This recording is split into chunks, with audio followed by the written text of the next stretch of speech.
Hi hello ನಮಸ್ಕಾರ. Ramya's Kannada vlog ಚಾನೆಲ್ಗೆ ಸ್ವಾಗತ ಸುಸ್ವಾಗತ. ನಾನಿವತ್ತು ಬೆಳಿಗ್ಗೆ ಬೇಗ ಎದ್ದು ಚಹಾ ತಿಂಡಿ ಎಲ್ಲ ಆಗಿ ದಿಯಾನನ್ನು ಸ್ಕೂಲಿಗೆ ಹೊರಡಿಸಿ ರೆಡಿಯಾಗಿ ಕರ್ಕೊಂಡು ಹೋಗ್ತಾ ಇದ್ದೇನೆ. ನಮ್ಮದು ತಿಂಡಿ ಎಲ್ಲ ಆಯಿತು, ನಿಮ್ದು ಆಯಿತಾ ಅಂತ ಹೇಳಿ ಕಮೆಂಟಲ್ಲಿ ತಿಳಿಸಿ. ಹಾಗೆ ನೋಡಿ ನಮ್ಮ ದಿಯಾ ಹೋಗ್ತಾ ಇದ್ದಾಳೆ ನೋಡಿ ನಡ್ಕೊಂಡು. ನಮ್ಮ ಗಾಡಿ ಅಂಗನವಾಡಿಗೆ ಹೋಗಬೇಕಾದ್ರೆ ಗಾಡಿ ಅಂಗಳಕ್ಕೆ ಬರುವುದಿಲ್ಲ, ಒಂದು ರೋಡ್ ಸೈಡಲ್ಲಿ ತೋಟದ ಬದಿಯಲ್ಲಿ ನಿಲ್ಲಿಸಿ ಸ್ವಲ್ಪ ನಡ್ಕೊಂಡು ಹೋಗಬೇಕು. ಹಾಗೆ ನೋಡಿ ನಮ್ಮ ದಿಯಾ ನಡ್ಕೊಂಡು ಹೋಗ್ತಾ ಇದ್ದಾಳೆ.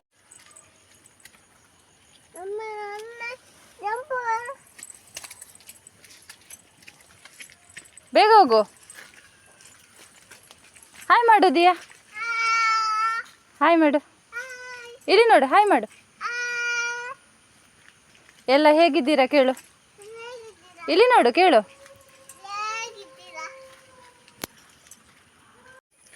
ದಿಯಾನನ್ನು ಸ್ಕೂಲಿಗೆ ಬಿಟ್ಟಾದಮೇಲೆ ನಾನೀಗ ನಡ್ಕೊಂಡು ಹೋಗ್ತಾ ಇದ್ದೇನೆ ಮನೆಗೆ.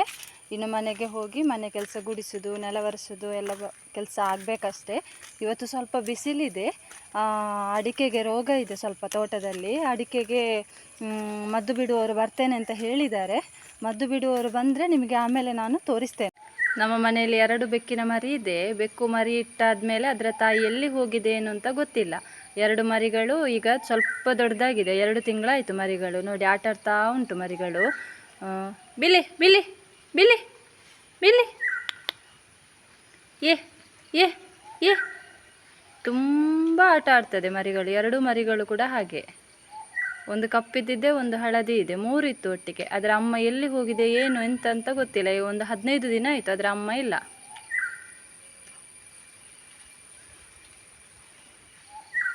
ಬಿಲ್ಲಿ ಬಿಲ್ಲಿ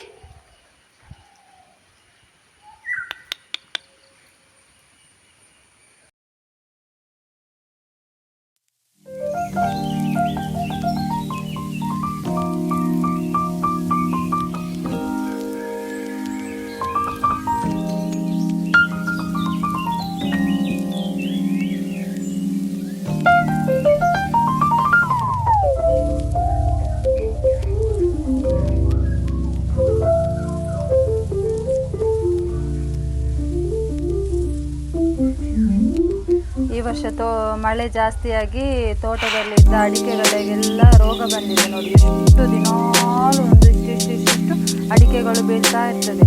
ಅದು ಹಸಿರಾಗಿದ್ದು ಕೊಳೆ ರೋಗ ಅಂತ ಹೇಳ್ತಾರೆ. ಅದಕ್ಕೆ ಹಸಿರು ಹಣ್ಣಾಗುವ ಮುಂಚೆನೇ ಕೆಳಗಡೆ ಬೀಳ್ತದೆ ಅದು.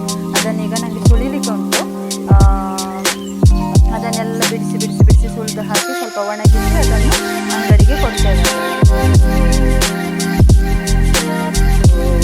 ನೋಡಿ ಸ್ಕೂಲಿಂದ ಬಂದು ಉಪದ್ರ ಮಾಡಲಿಕ್ಕೆ ಶುರು ಮಾಡಿದ್ದಾರೆ.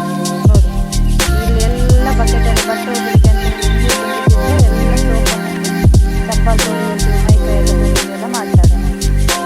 ಉಪದ್ರವೇ ಮಾಡೋದು. ಮೊದಲೇ ಅವಳಿಗೆ ಜ್ವರ ಬರ್ತಾ ಉಂಟು. ನಾಳೆ ಮಟ್ಟಿಗೆ ಕರ್ಕೊಂಡು ಹೋಗುವ ಅಂತ ಇದ್ದೇವೆ. ಇವತ್ತು ಜೋರುಂಟು, ಅದರಲ್ಲಿ ನೀರಲ್ಲಿ ಆಟ ಆಡ್ತಾ ಇದ್ದಾಳೆ.